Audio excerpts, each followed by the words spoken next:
What's up guys, it's Tommy here and welcome to a brand new Liverpool transfer news video, and we will talk about Christopher Nkunku, because even though he signed a brand new contract at Leipzig like 3 days ago that extends his stay for another 2 years, they inserted a £60 million release clause, or is it? No, €60 million release clause, which is around £50 million for next summer. So basically he did what Jadon Sancho and Erling Haaland did at Dortmund, and basically it guarantees him an out. If a big club wants to sign him next summer, then Nkunku will go to Liverpool, because I think Liverpool are very interested in him, and it looks like Mohamed Salah wants a much bigger contract than what Liverpool are prepared to offer him. So Fabrizio said that it's official and confirmed that Nkunku extends his contract with Leipzig until 2026, but there is a release clause included in the new deal for €60 million, and that will be active from next summer. So Liverpool are definitely in the hunt for Nkunku. Fabrizio many times said that he is, Liverpool are very interested in signing Nkunku, and also Liverpool could potentially replace Mo Salah with Nkunku, who just had an absolutely immaculate season. 35 goals and 19 assists. That's 54 goal contributions for Leipzig in 50 games. So basically, on average, every game he either gets a goal or an assist, and Leipzig went to the Europa League semi-finals after being knocked out from the Champions League group stages, but still in the Champions League he scored 7 goals and got 2 assists in 6 games, and in the Europa League he scored 4 goals in 5 games, and also in the Bundesliga he had 20 goals and 14 assists in 33 appearances, which is an absolutely amazing number, an amazing progress, because in his first and second season at Leipzig he didn't really set the world on fire, but he's still a young player, so you have to take it into account that he's still developing. He's only 24 years old, so he's about to hit his prime. And let me know guys, would you be fine if Liverpool just let Mo Salah run down his contract and then we sign Nkunku as a replacement, because he can play on either side of the front man, and he also can play as an attacking midfielder, so he's a very versatile player, and I think he matured and grew into a world-class player this season. I watched many Bundesliga highlights and Nkunku was absolutely amazing, fantastic, many games. He was Leipzig's best player. And even though Leipzig didn't have an amazing season, by their own high standards, they didn't really challenge for the Bundesliga title, and they went far in the Europa League, but they wanted to go far in the Champions League, but they failed in that regard. But in the Europa League they went to the semi-finals, which was also a disappointment that they didn't qualify for the final, because I think they would have had a great chance of winning the Europa League. But Leipzig won their first major trophy this season, which was the German Cup. So Nkunku was very instrumental in Leipzig winning the German Cup. He scored 4 goals and got 3 assists in the 6 German Cup games that he played. So in every competition he was Leipzig's best player, and I think that he will probably have a big season this season. And he can even play as a second striker, so that versatility would be a very big bonus and compliment, and also a very big reason why Liverpool would be after him. So because he has this release clause active from the summer of 2023, Liverpool can plan in theory for life after Mohamed Salah. We will talk about Salah's contract issues and contract negotiation problems later in this video. But guys, if you are excited about this news that Liverpool could sign Nkunku next summer for just £51 million, I think for a player of his caliber, that's an absolute bargain. And of course Nkunku would get probably a really decent salary after having Liverpool having to only spend 51 million on his transfer fee. His market value right now is around 75 million pounds. So basically this release clause guarantees Nkunku that many big clubs could trigger that release clause, and then Nkunku could just pick out of all the big clubs that paid that release clause, and that's what Erling Haaland did. He could basically pick his next club, and nowadays that's what modern football looks like. The really big players, the really top players, can basically just pick and choose which big club they sign for next. And also this gives Liverpool many opportunities to actually look at Mo Salah's output, because in the all of 2022 Salah only scored like 6 goals, and he wasn't really at his best. Of course, because he played in the Africa Cup of Nations, he was probably very exhausted and very tired, but also I think that Liverpool can look at Salah, and if his output isn't back to his best, if he's not scoring like 35 goals this season, then they can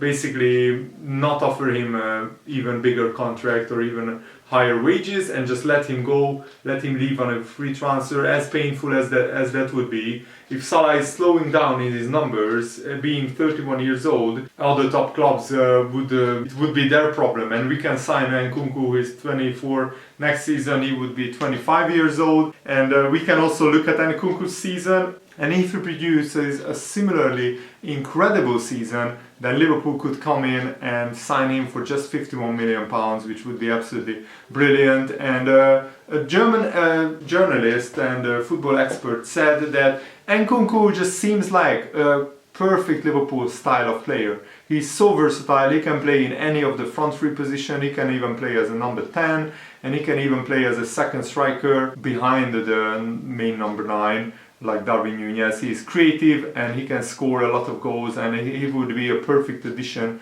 to this Liverpool team. And Christopher Nkunku is also, of course, a French international, and he can he has a lot of speed and flair, and he is really the next big star, I think, coming out of the Bundesliga. I mean, 35 goals and 19 assists is an absolutely incredible output. So he can score goals, get assists, and just do everything and anything on the football pitch. But of course Manchester United and Chelsea are linked with him, because Man United and Chelsea are also looking to sign some big forward players as well. And he probably gets a little bit of a wage rise, but still Leipzig's wage structure is way below Liverpool. So if Nkunku signs for Liverpool next summer, then Liverpool would have no problem paying his wages and even improving his wages. And one of the main reasons why Liverpool didn't really go for Nkunku is that if Leipzig right now can ask for anything. They can ask for 80, 85, 100 million pounds, and frankly probably Nkunku is not worth that. But for 51 million I think it's a bargain, because as I said, his true market value is similar to Darwin Núñez, 70,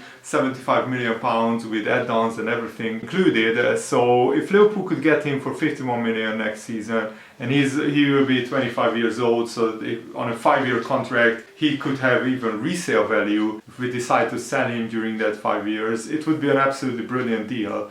And also I think Nkunku could maybe not match Salah's goal scoring numbers and output. I wouldn't expect Nkunku to get 30 goals and 15 assists if he comes in at Liverpool in 1 or 2 seasons, but I would certainly expect him to get close to Salah's numbers, because I've watched Nkunku play in the Champions League many times and he was electric in most games. And also he seemed to have ironed out the inconsistencies in his game, and I think this was his breakthrough season where everything just clicked perfectly for Nkunku. And he was Leipzig's talisman, Leipzig's best player. One of the main reasons why I watched many of the Leipzig games is that 3 of my fellow countrymen, fellow Hungarian players, Dominik Szoboszlai, Willi Orban and the goalkeeper Peter Gulácsi, they all play at Leipzig. So the Bundesliga has quite a lot of Hungarian international players, but Leipzig has the most of them, 3 in their squad, and that's why I love watching Leipzig play.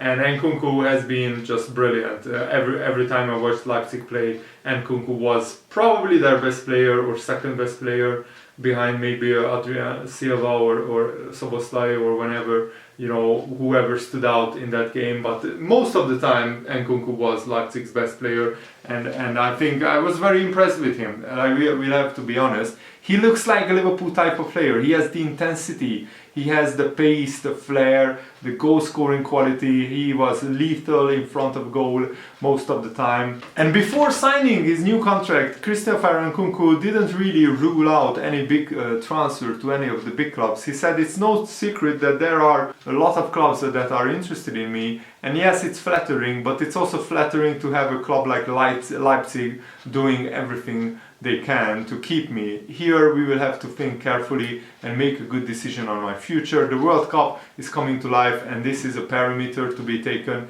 into account. Like I said, you just have to think it through. Probably Nkunku wanted to stay at Leipzig. One of the reasons is that maybe he wanted to have a settled season and not to have to go to a new club where maybe he's not playing regularly at first. He wanted to have a settled season so he can get selected for the French national team, and after the World Cup, of course, he can maybe change clubs because then it's not a risk of him, missing out on a major tournament with France. You have to understand, France have such an amazing squad of players that, Nkunku, having only played 6 times for the French national team, it's a big thing for him to get selected for the World Cup. So he wants to stay at Leipzig, stay fit, keep producing goals, and hopefully he will go to the World Cup with the French national team. And Nkunku also said that Paris Saint-Germain, where he started his career, it's his hometown club, it's his home. He said, I don't close any doors, everything is possible in football. It's flattering to have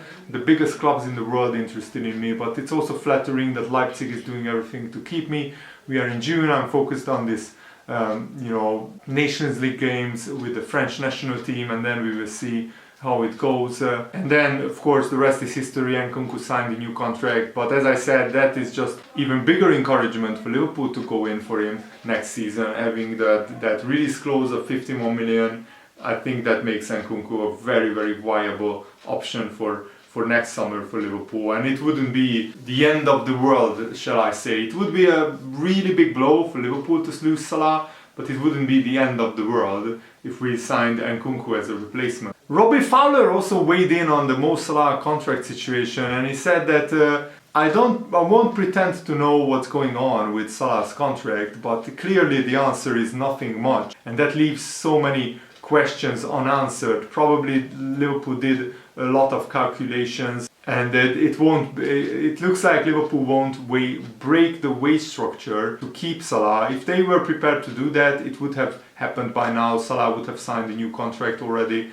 And he said, I can't blame really Salah for wanting a bigger salary, because he just finished as the top scorer, the Golden Boot winner in the Premier League. He has the most assists in the Premier League, and he's also in the top 3 best players in the world, in the Ballon d'Or vote. So what does a player in the top 3 in the world command in terms of salary? He obviously believes it's more than what Liverpool are offering him. And Liverpool are running complex calculations, and they are very good at that. And maybe the calculations from Liverpool is that Salah is at his peak, or maybe already past his peak. And maybe his peak was the first half of this season that just finished. The second half of the season, Salah dropped off in his form. I don't think many people would argue with that. Liverpool want to see how Salah starts next season. We want to see how he plays, how many goals he scores in the first half of the season, and then we can make a decision. If Salah will be back to his absolute best, scoring goals, getting assists, tearing the Premier League apart,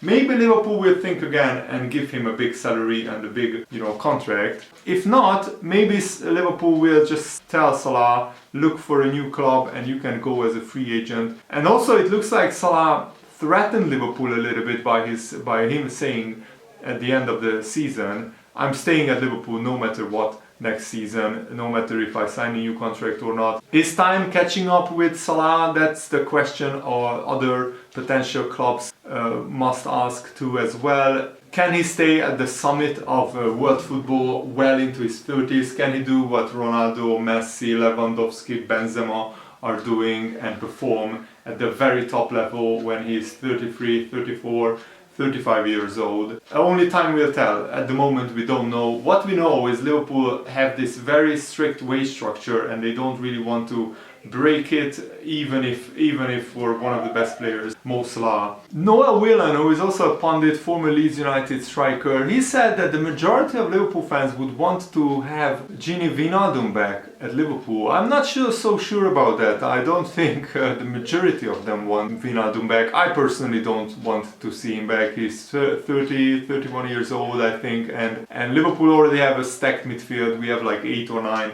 midfielders at the moment, and it's time for the young players like Harvey Elliott, Curtis Jones and Fabio Carvalho to get playing time, to get minutes and to develop them instead of playing an aging Wijnaldum. But when it comes down to the manager and the logistics of everything, it's very hard to bring a player back so soon after they have left. Once you have made that decision, you've got to stick to that decision. He's a fantastic player and he would be a stopgap. That's all he would be. Liverpool need a more solid base when it comes to that midfield player that comes in. Someone with a bit of longevity. I think they are doing the right thing by biding their time and waiting for the right people to become available and go into the club for years to come and not just one season. And that's exactly what I said. And it's pretty weird why Wijnaldum really struggled at Paris Saint-Germain, but you know, the grass is not always greener when you leave Liverpool, and that was proven by basically almost everyone apart from maybe Luis Suarez and Fernando Torres. When he played for Chelsea it wasn't really working, and only when he went back to Atletico Madrid he shone. But yeah, the majority of players who leave Liverpool go downhill in their careers, so Wijnaldum did the same, even though he's earning 3 times as much, so I'm not sure he's complaining that much internally. But yeah, that's it for today's video. I really hope that you guys enjoyed it. I had a lot of fun making this video. Thanks for watching. See you later. Bye.